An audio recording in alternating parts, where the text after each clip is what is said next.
Stop. You haven't subscribed to the channel yet. Subscribe now. We have new stories every day. Now, let's go. I'm Matt, and for 17 years, I thought I had a solid marriage with my wife, Lisa. We had 2 great kids, a 14-year-old son and a 16-year-old daughter. Life seemed good. I loved my family and my job as a mechanical engineer, and Lisa was doing well as an accountant. We both kept ourselves fit, and I thought we had a great partnership. Our daughter, Madison, and I shared a special bond. She was a daddy's girl through and through, and she looked up to me in a way that always filled me with pride. She was a math and science whiz, and she dreamed of becoming an engineer, just like me. When she got her driver's license, she tagged along with me to car shows, and even helped me work on my collection of classic GM cars. Together, we tackled all sorts of projects around the house. Basic plumbing, electrical work, you name it. If she had girl-related questions, she'd go to Lisa. But for everything else, school issues, friends, even boy problems, she'd come straight to me. Our son, Ryan, was a different story. He wasn't into cars, preferring literature and civics, with dreams of becoming a lawyer. He was closer to his mom, which I didn't mind. It was a nice balance. Lately, though, Lisa had seemed distant, like her mind was elsewhere. I'd ask if she was okay, but she always brushed it off. One Friday evening, I got home around 6, expecting the usual routine. The house felt empty, though. No welcoming dinner smells. No Madison to greet me. I figured she and Ryan were out with friends. I went upstairs to change, and noticed Lisa had laid out a little black dress on the bed, along with heels and some, revealing lingerie. It looked like she was planning a night out, though she hadn't mentioned anything to me. Lisa was still in the bathroom, putting on makeup. "Where are we going, sweetheart?" I asked, loosening my tie. "We're not going anywhere," she replied matter-of-factly. "Then why the dress and everything?" I asked, glancing at the bed. "I'm going out tonight," she said. I felt a pain of confusion. "Really? Where exactly are you going to dress like that? And without me? Where are the kids?" "The kids are with friends. I have a date tonight, and I'll probably be home in the morning," she said almost casually. "A date?" I stammered, disbelief settling in. "And you think I'm just going to be okay with that? If you want to wait until we're divorced, you can," I shot back. "There's not going to be a divorce, Matt," she said with a sigh. "I just need this one night, okay? I need to prove to myself that I'm still desirable. If you really love me, you'd understand that." "If you love me, you wouldn't even think of doing this," I replied. She sighed, almost as if she was tired of explaining it to me. "I do love you, but I need to feel attractive. I'm getting older, and Steven, he's 10 years younger, has been flirting with me for months. I just accepted his offer, just this one time." "Are you kidding me?" I said, barely keeping my voice steady.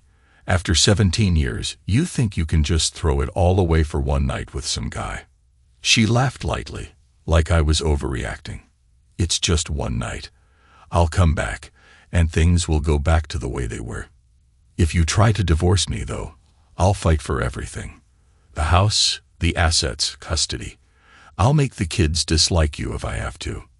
I stared at her, a mix of anger and heartbreak welling up inside. "So you say you love me, but you're willing to do all that?" "Yes, I love you," she said, unblinking.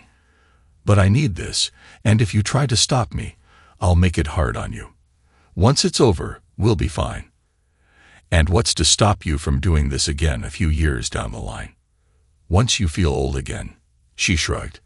"It's just one night, Matt. Nothing's going to change. I might even learn something to make our love life better. If you walk out that door, we're done. Think about what you're risking here." "Stop being dramatic," she replied. She glanced in the mirror, grabbed her clutch, and headed downstairs. Moments later, I heard a car horn outside. Without looking back, she walked toward the door. "One last time, Lisa," I said, my voice thick. "If you walk out, that's it." She turned to me with a pitying smile. "Nothing's ending. I'll be back in the morning, and we'll be fine." With that, she stepped outside, leaving me standing there, stunned. As the door closed, I felt the life we'd built slipping away.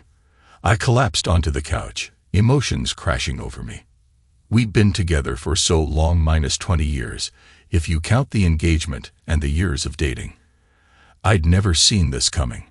We had a decent love life, no major fights, and I always thought we resolved our issues. After some time, it hit me that she wasn't coming back that night. So I decided to move forward, knowing things would never be the same. Our house was large, with 4 bedrooms. The master, Madison's room, Ryan's room, and a guest room with its own bath. I moved into what would now be my temporary bedroom. It took me a couple of hours to gather my things and move out of what used to be our shared bedroom. Given that we lived in a no-fault divorce state, I already knew that this situation wasn't going to favor me.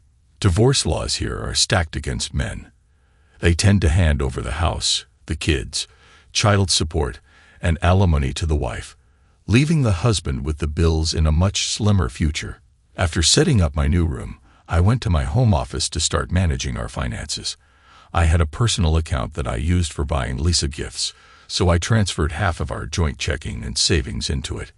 I also paid off and canceled all our credit cards, then applied for new ones in my name.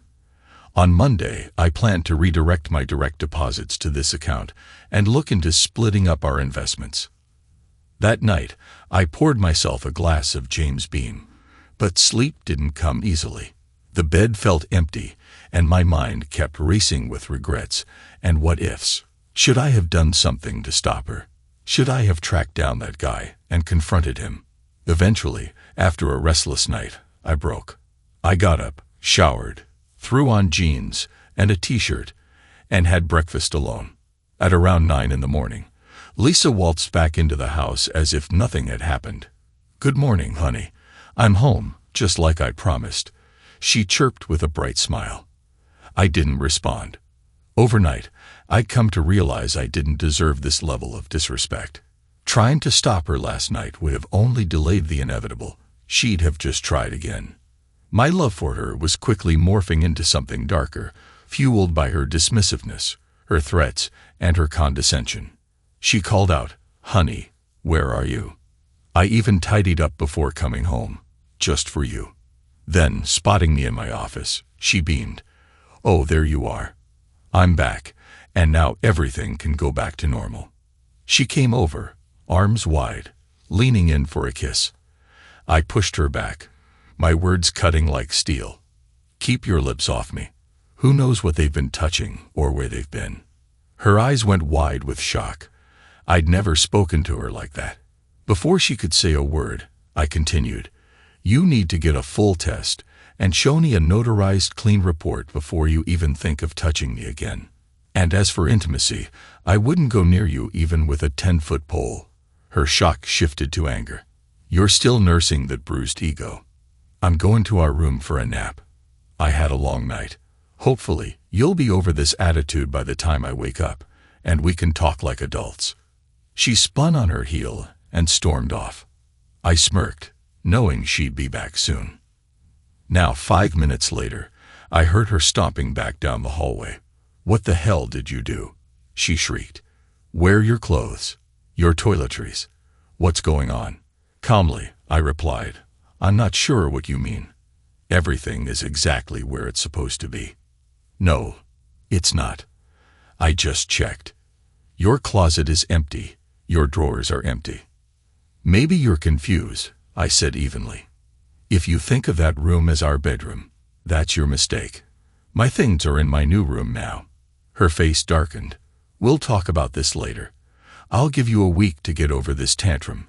Then I expect everything to go back to normal." "Not until I see that notarized report," I replied, turning back to my computer. I stayed in my office for most of the day. By afternoon, the kids came home, and I wondered how long it'd take for them to pick up on the tension. Meanwhile, I found a few promising apartments and set up viewings for Tuesday. I printed out our financial statements to prepare for my lawyer meeting on Monday. I knew I'd likely lose a lot in the divorce, but I planned to be ready. Around dinner time, Madison poked her head into my office. "Dad, dinner's ready." "Thanks, sweetheart," I replied. When I entered the kitchen, Lisa was smiling brightly, dressed up and made up, clearly attempting to kill me with kindness. She handed me a glass of wine and leaned in, but I stepped back, poured the wine down the sink, and set the glass on the counter. Then I poured myself another shot of James Beam. The kids, seated at the table, definitely noticed the tension. I joined them, ignoring Lisa's forced cheerfulness. Dinner was strained. I tried to keep the conversation light for the kids, but there was no ignoring the tension in the air. I didn't touch my plate, though Lisa had cooked all my favorite dishes. I just sipped my drink and chatted with Madison and Ryan. "Dad, aren't you going to eat?" Ryan asked. "Nope, not hungry," I replied. After that awkward meal, I refilled my drink and returned to my office without helping clear the table. Half an hour later, I shut down my computer, grabbed my truck keys, and drove to a quiet restaurant to have dinner. I even stopped by a bar afterward for a couple of drinks, not returning home until late. Seeing her light on, I made sure to close my door loudly, locked it, and propped a chair under the knob. She tried the door and knocked, but I ignored her. The next morning, I got up early, deciding that it was going to be a full day of football. With 3 games on, I planned to stay glued to the screen, ignoring all the weekend chores. After nearly finishing a pot of coffee, I started making omelets.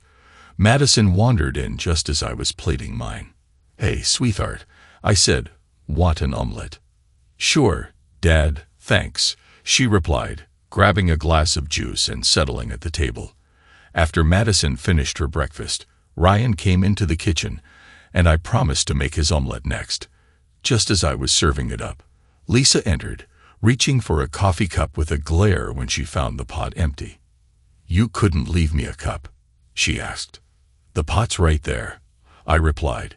"You know how to make it." She scoffed. "So, you're making omelets?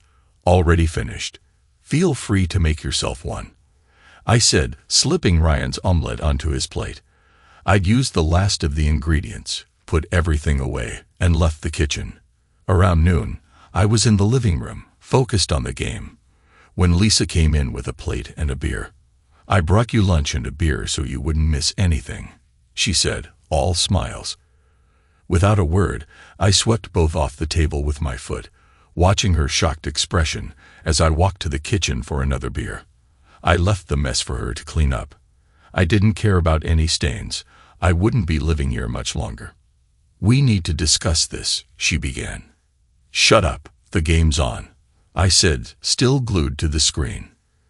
"For God's sake, the kids have noticed. You need to fix this attitude," she snapped. "They'll notice when I move out," I replied. "You're not moving out, and there will be no divorce," she declared, storming off. Later, during halftime, Madison and Ryan approached me, clearly worried. "Dad, what's going on with you and Mom?" Madison asked. "You may as well know. Your mother and I are getting a divorce," I explained. "This has nothing to do with you. We both love you. This is between us." "But why?" Ryan asked, confused. "Because your mother did something I can't accept." Even when I told her how I felt, she wasn't sorry, I replied. Madison looked uncomfortable. "You mean her date on Friday night?" I was caught off guard. "You know about that?" "Yeah, Mom told us you weren't happy about it," she replied. "So you know she cheated on me," I stated, watching their reactions. "No, she didn't cheat," Madison said. "She told you beforehand. It was only one night after 20 years. If you really loved her, you'd let her have that night and move on. The lack of understanding hurts." "Really? If she truly loved me, she wouldn't even consider being with another man," I said. "Bad, it was just one time. She promised it wouldn't happen again," Madison insisted. "Let's talk about promises," I replied. 17 years ago, She vowed before God, our families, and friends to be faithful for life. Why should I trust any promise now? But you also vowed to stick with her in good and bad times, Ryan pointed out. True, but her breaking her vow releases me from mine, I replied. Madison frowned. Why break up the family over one night? Why am I blamed for her actions? She broke the vows, not me, I replied firmly. Mom wants to move on and put this behind us. You're the one making a big deal out of it, Madison argued. By now, it was clear they weren't listening. Lisa had convinced them that Mommy needed this and that Daddy's ego was causing the problem. Frustrated, they eventually left, and I finished watching the game in peace. Later, I smelled dinner cooking, but I ignored it. When Ryan came to tell me dinner was ready, I grabbed my keys. Where are you going? He asked. Dinner's ready, he asked. I'm going to the sports bar to watch the game, I replied, cutting him off when he mentioned his mom had prepared a meal. After a burger and a few drinks at the bar, I returned home late, made a point of closing my door loudly, locked it, and barricaded it. Lisa knocked, but I ignored her. Monday morning, I left early, calling my broker to set up a new investment account. I removed Lisa as a beneficiary on my retirement account and added Madison and Ryan. Then, I updated my direct deposit to my new bank account. When I told my boss about the divorce, he was supportive, understanding that I'd need time off for meetings and court dates. My lawyer confirmed my fears. I'd likely face a tough divorce, and custody would depend on the kids' preferences. Given our recent conversations, I wasn't hopeful. That evening, I went to a sports bar for Monday Night Football, ignoring Lisa's calls. Madison texted, frustrated with my silence, but I didn't respond. When I got home, everyone gave me an icy stare, so I went straight to my office and then to bed. Tuesday morning, I left early again, spent the afternoon looking at apartments, and found a nice 2-bedroom unit. I paid the deposit, planning to move in on Saturday, and picked up a couch, table, and chairs from a second-hand store to be delivered later. By the time I got home, they hadn't set a place for me at the table, and I snickered. I didn't plan to eat with them anyway. I made a huge sandwich, grabbed chips and a beer, and went to my office. Dad, why are you being such a jerk? Madison asked, coming in. Because your mother disrespected me, broke my trust, and threw it in my face. I'd warned her about the consequences, and she went ahead anyway. I replied. You can't just break up the family over that. It was just one night, she argued. One night, huh? Think about your future. Imagine being married, and your husband tells you he's going out with a younger, prettier woman for a night. How would you feel? Madison paused, considering. I wouldn't like it, but if he promised it was only once, I'd try to forgive him. If he told me beforehand, it wouldn't be cheating, right? Picture telling your husband, right after your vows, that you plan to spend time with another man. Imagine the devastation in his eyes, I said, turning back to my work. Wednesday evening, I came home to find both our parents in the living room. I realized I was walking into an ambush. Matt, her father, Charles, began, We're disappointed in Lisa, but you're overreacting. One mistake in 20 years doesn't justify tearing the family apart. It wasn't just a mistake, it was premeditated, I shot back. She ambushed me an hour before she left, giving me no chance to react. It was deliberate. Son, she didn't cheat. She told you first, my mother argued. She didn't ask. Even when I objected, she didn't care. I told her what would happen if she went through with it, I said, feeling exasperated. Matt, my dad interjected, we understand your pain, but think of your family. Lisa loves you. Counseling could help. Stunned that my parents were siding with her, I couldn't take it anymore. I went to my room, closing the door behind me. 10 minutes later, I changed into jeans and boots, walked through the living room without a word, ignoring their pleas to talk, and drove to the sports bar for dinner and beers. I returned home to a quiet, dark house. The rest of the week continued similarly. I ignored Lisa, and the kids remained angry with me. Surprisingly, Lisa hadn't noticed the credit card cancellations yet, though I suspected she'd find out during her Saturday shopping. On Friday evening, Lisa came into my office wearing a revealing outfit, stockings and heels. "The kids are out tonight. It's time for you to get over this and come back to bed," she demanded, voice tinged with desperation. "No thanks.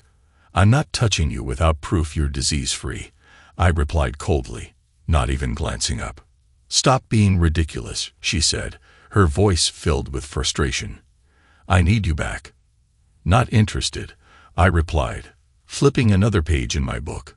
"If you don't, I'll call Stephen again," she threatened. "So much for it being a one-time thing, huh?" I replied sarcastically. "Damn it. It was, but if you keep rejecting me, you're pushing me back to someone else." "Fine, have fun. Just let me know if you're bringing him here so I can leave," I shot back.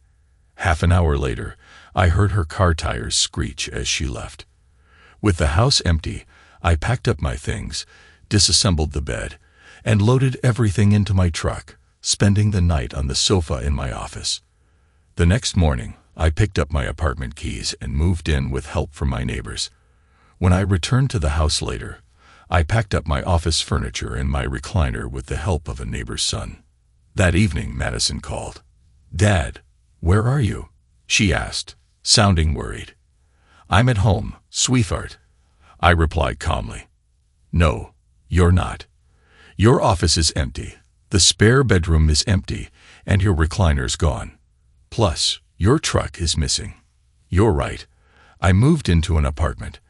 After the divorce, maybe I'll get another house," I said. "God, Dad, you're being such a jerk about this. I thought you loved us," she accused, her voice breaking. "I do, sweetie. Always," I assured her. "But not enough to stay," she replied, sounding hurt. "I'm not abandoning you. You can visit any time, and I'll still take care of you and Ryan," I promised. "You left us, and you're breaking up the family," she said, her voice trembling with anger. "No, your mother did that. I told her what would happen if she went through with it, and she did it anyway. She thought you'd love her enough to get past it," she replied, her tone softening slightly. "And I thought she loved me enough not to do it," I said, feeling the weight of it all. "Fine, whatever," she replied before hanging up. The divorce process was a nightmare. Lisa fought every step, demanding counseling and support. I won the argument that she should cover counseling costs, but it was clear the counselor disliked me. After 12 sessions, even the counselor gave up. Lisa contested everything in the divorce, even small things like my poster and lamp, just to make things harder for me and interfere with my time with the kids. In the end, the judge granted the divorce. I had to pay half the mortgage, child support of $2,000 per month, and $1,000 monthly support for 5 years, which would end if she remarried. Before the divorce was even finalized, she moved Stephen in, claiming half my paycheck each month. I cashed out some investments and bought a fixer-upper house, ready to start over. After moving into my new home, I poured my energy into repairs, spending my evenings and weekends fixing it up. Visitation with the kids became a nightmare. Lisa made it difficult, and the kids either seemed too busy or were openly hostile. Eventually, they told me they didn't want to see me anymore. Forcing the issue would have only bred resentment, so I backed off. I still sent them gifts, cards, and letters for birthdays and Christmas, but they were always returned unopened. I knew my checks were being cashed, but I never received a word of acknowledgement. Even when I informed them of their college funds, they responded dismissively. Lisa had turned them against me. To cope, I focused on my work in the house, saving money by skipping outings. One day, I called my mom to ask about Thanksgiving plans. "Are you hosting this year?" I asked. There was a brief pause before she replied, "Yes, but Lisa, her parents, and the kids are coming, and she's bringing her new man. We thought it might be too uncomfortable for you." "Seriously, Mom, "You're choosing my ex-wife and her boyfriend over me?" I asked, feeling my frustration rise. "We're just trying to keep a relationship with our grandchildren. This is on you, Matt.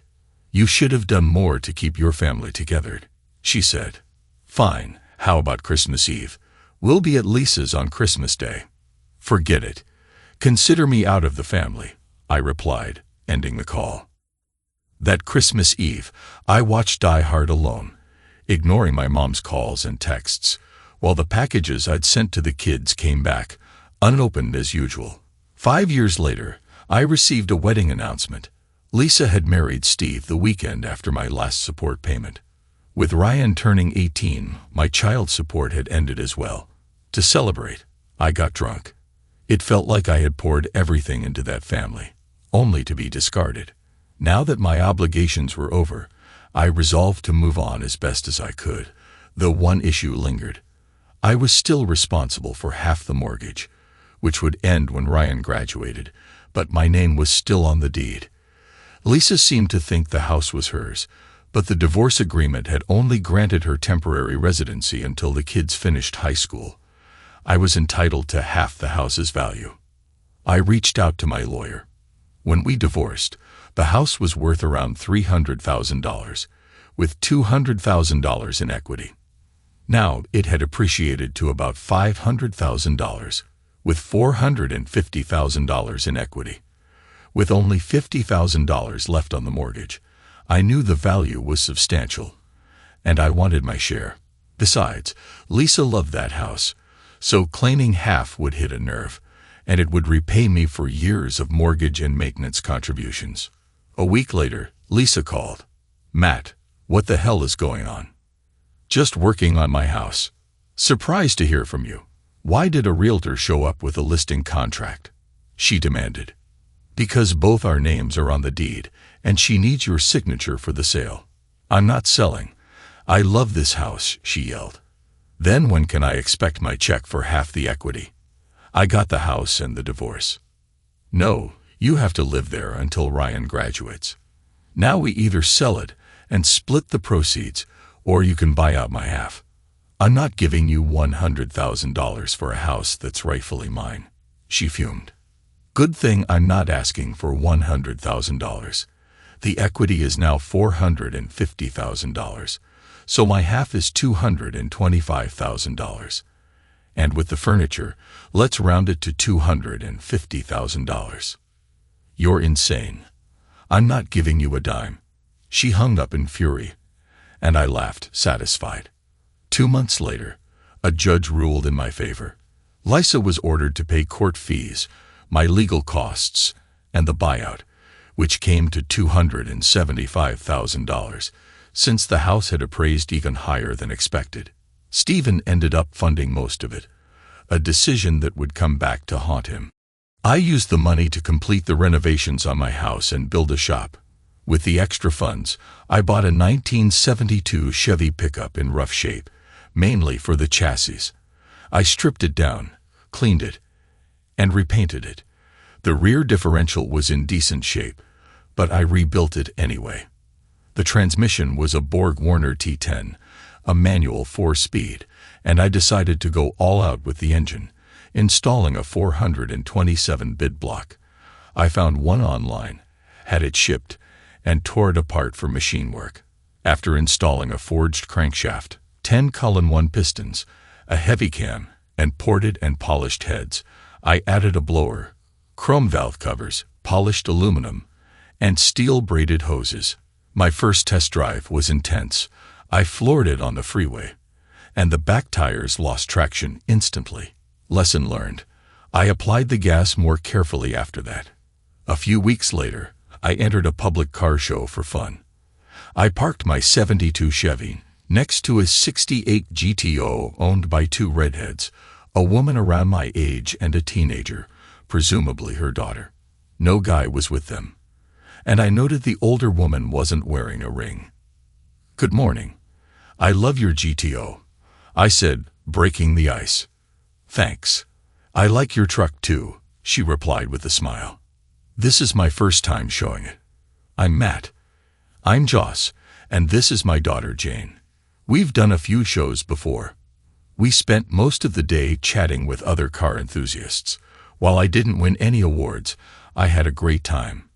Joss shared that she divorced her husband over cheating and used the GTO as leverage to secure child support. Jane seemed like a friendly kid, openly expressing frustration with her dad's infidelity. After the show, I invited them to dinner, and they accepted. As I shared my story, Joss and Jane were sympathetic, surprised that my kids had blamed me for the divorce despite Lisa's actions. "I'm so sorry, Matt. You seem like a nice guy who didn't deserve that," Joss said. We exchanged numbers, and Jane gave me a thumbs up and a wink, signaling her approval. Joss and I went out again the following weekend for dinner and dancing, where she gave me a kiss on the cheek, and Jane smiled and gave another thumbs up. A few dates later, I invited them over for lasagna, which they enjoyed despite Joss's joking that the house could use a woman's touch. The next weekend, they invited me to their apartment, where I couldn't stop eating Joss's amazing cooking, much to their amusement. 2 weekends later, during another dinner and dancing date, Joss leaned in during a slow song and whispered, "Take me home."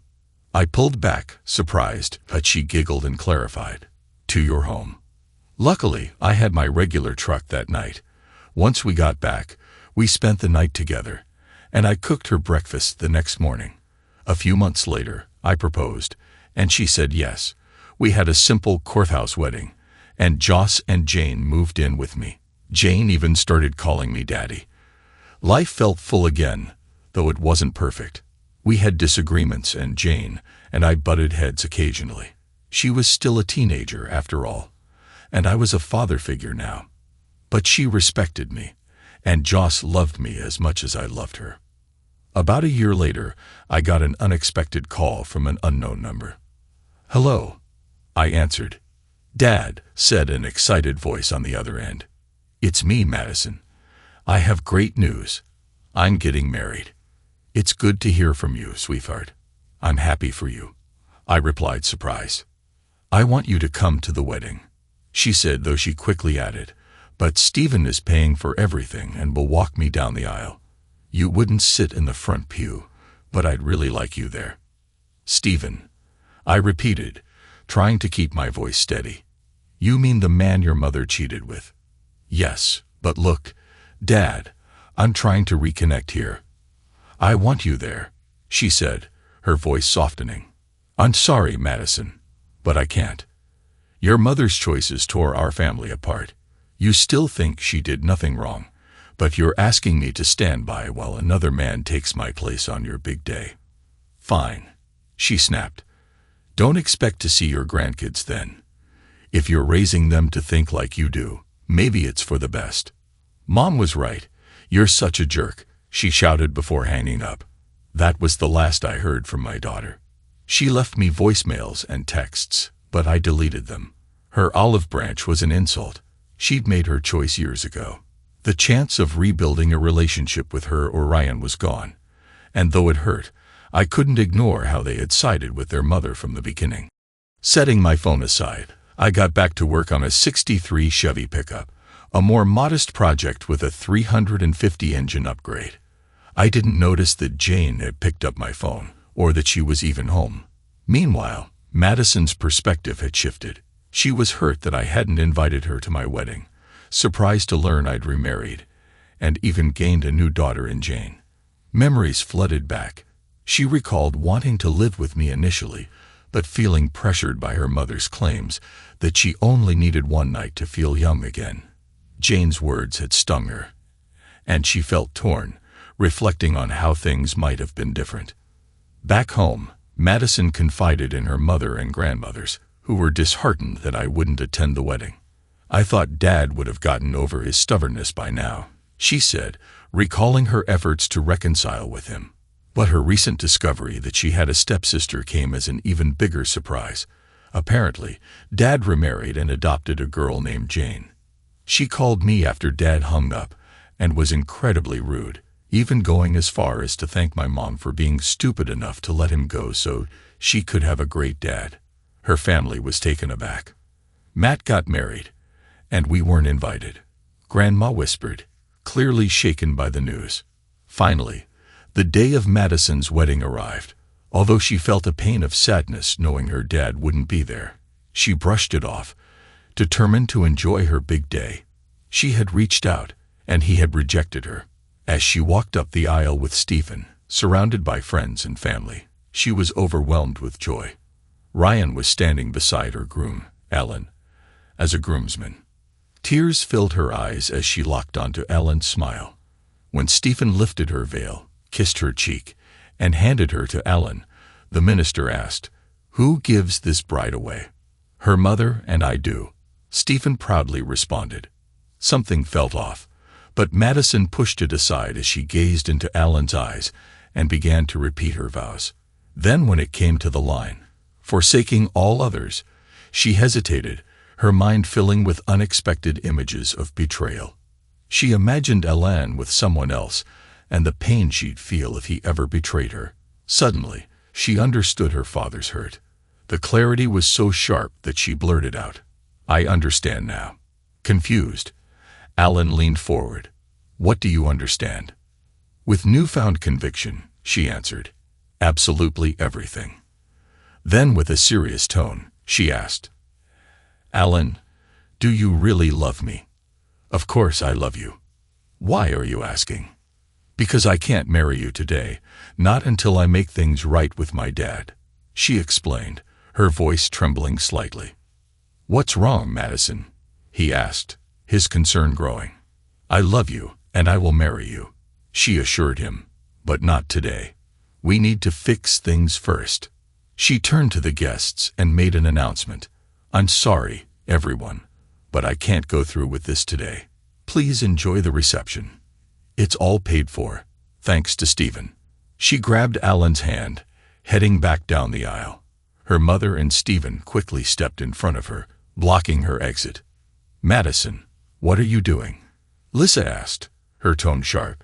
"I'm fixing a mistake I made years ago," Madison replied, her determination evident. "What mistake?" her mother asked, voice tinged with worry. "The mistake of blaming Dad for the divorce when it was your fault for cheating," Madison replied, her tone unyielding. Lisa's face hardened. "Madison, I am your mother, not some strumpet, and you will respect me," she snapped. "Respect? You cheated, Mom. How can I look up to you?" "I only realized it when I imagined hurting Alan the way you hurt Dad. He was a good role model, and you weren't," Madison said, her voice breaking with emotion. Lisa's demeanor softened. "I never meant to hurt anyone," she whispered, her eyes brimming with tears. "But you did," Madison insisted, "and now I have to make it right. And it's not just Dad. I know about James Beam, the coach Rick, and the landscaper. I even have videos." Lisa's eyes darted to Stephen, who looked appalled. Turning to him, Madison added, "Stephen, you can rest assured she's been faithful to her hairdresser and pool boy, if that's any comfort." Stephen's face went white with shock, and Madison continued her exit with Alan. As they passed the videographer, she requested a copy of the footage and signed a release for it to be shared online. Once in the car, Alan asked, "Where are we going?" "West on 156, Madison replied, typing the address into the GPS. The drive took 2 hours, and she hoped Dad would be home. They didn't stop to change. She was on a mission. When I opened the door and saw the bride and groom standing on my porch, I was speechless. Even more surprising, I recognized Madison. I knew today was her wedding day, so she should have been celebrating or on her honeymoon. "Daddy, can I talk to you?" she asked softly. Still stunned, I led them inside. Joss and Jane were sitting in the living room, equally surprised by our unexpected visitors. "Madison, this is my wife, Joss, and our daughter, Jane." "Jane, Joss, this is my daughter, Madison." "Anne, I don't know who the man with her is," I said, gesturing toward Alan. "Daddy, this is Alan Wesley, my fiancé," Madison introduced him. "Didn't you get married a few hours ago?" I asked, confused. I couldn't go through with it. I realized I can't get married unless my dad walks me down the aisle. Madison explained, I'm so sorry for blaming you all these years. You didn't deserve any of that. Can you forgive me? I was taken aback, but also incredibly moved. Madison had finally seen the truth. Did something happen at the wedding? I asked. You're still in your dress, and Alan's in his tux. We were halfway through the ceremony when I had a revelation. She said, handing me a CD. Please watch this while we change into regular clothes. Joss took Madison to a bedroom to change, and I set up the video player in the living room. Once they were ready, we watched the video together. The ceremony began as expected, but then Madison stumbled during her vows, unable to continue. To my astonishment, she paused the wedding and confronted her mom, exposing her infidelities right there in front of everyone. Jane, sitting beside me, whispered, she really did it. When the video ended, Madison explained, I couldn't go through with it. I finally understood what forsaking all others meant. Mom dishonored you, and by getting married without you, I was dishonoring you too. My vows would be meaningless without you, the most honorable person I know, by my side. When I marry Alan, I need you to walk me down the aisle, not Mom or Stephen. Madison looked over at Jane with a smile. And I need my little sister as a bridesmaid. You woke me up, Jane. How could I get married without you there?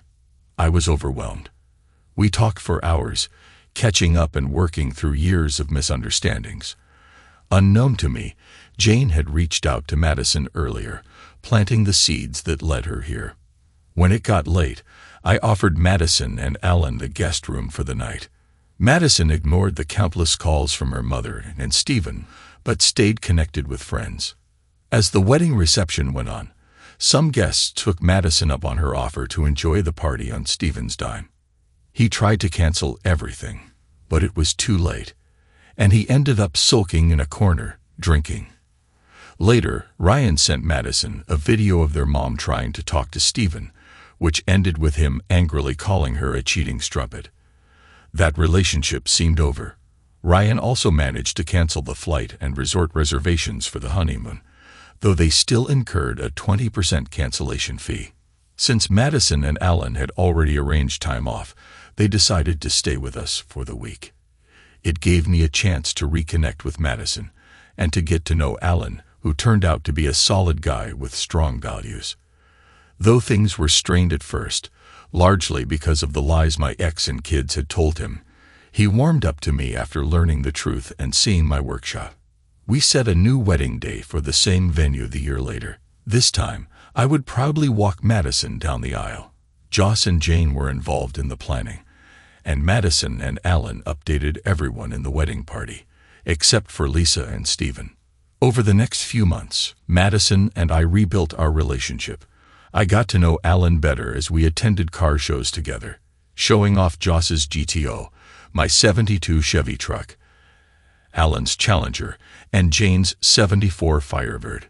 Madison and Alan visited often, and even Ryan stopped by occasionally. While it was harder to reconnect with him, he was closer to his mother. We made some progress. Meanwhile, things didn't go well for Lisa and Stephen. Stephen eventually moved out and filed for divorce, citing irreconcilable differences to avoid conflict and the harsh penalties of his prenup. Since the prenup protected his pre-marriage assets, Lisa only walked away with the house and about $50,000.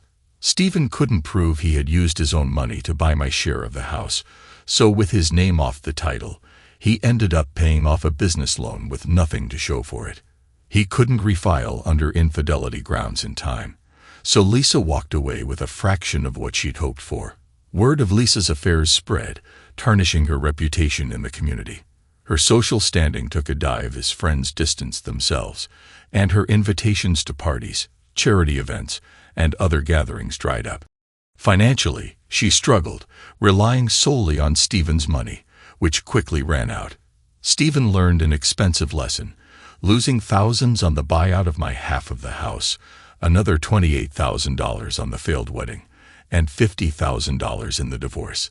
He became somewhat of a recluse, embarrassed by Lisa's gossip about his inadequacies, and eventually retreated to a quiet, solitary life. Years passed, and I watched Madison and Alan build a happy marriage. They had 3 wonderful kids, 2 boys and a girl, and lived a life rooted in honesty and love. Ryan eventually married a lovely girl, and they had 2 daughters of their own. As far as I know, neither of them ever cheated. They had learned from what they'd witnessed. Some thought I should have sought revenge on Lisa and Stephen, but there was nothing I could do without risking legal trouble or personal backlash. Instead, I focused on moving forward, building the best life I could. There's a saying, the best revenge is a life well lived. And I took it to heart. Karma, as they say, handled the rest, and I felt a sense of peace seeing how life had settled. I had Joss, my daughter Jane, and now my other children back in my life, all of us surrounded by love and trust. I was finally at peace, surrounded by people who cherished me, leading a life I was proud of. "Ready, Daddy?" Jane asked. No father is ever truly ready to let go of his daughter, but I was honored to do it for her. As the music filled the church, I stepped forward with my left foot, proudly walking my daughter down the aisle. My wife sat in her place of honor in the front row, smiling brightly. I joined her there after fulfilling this last cherished duty. "Don't worry, Daddy," Jane whispered as she squeezed my hand. "I'm going through with this today, and I'm doing it right the first time." Thanks to everyone who took the time to listen to today's stories. If you enjoyed it, please consider liking and subscribing if you haven't already. Feel free to share your thoughts on the events in the comments below. Take care.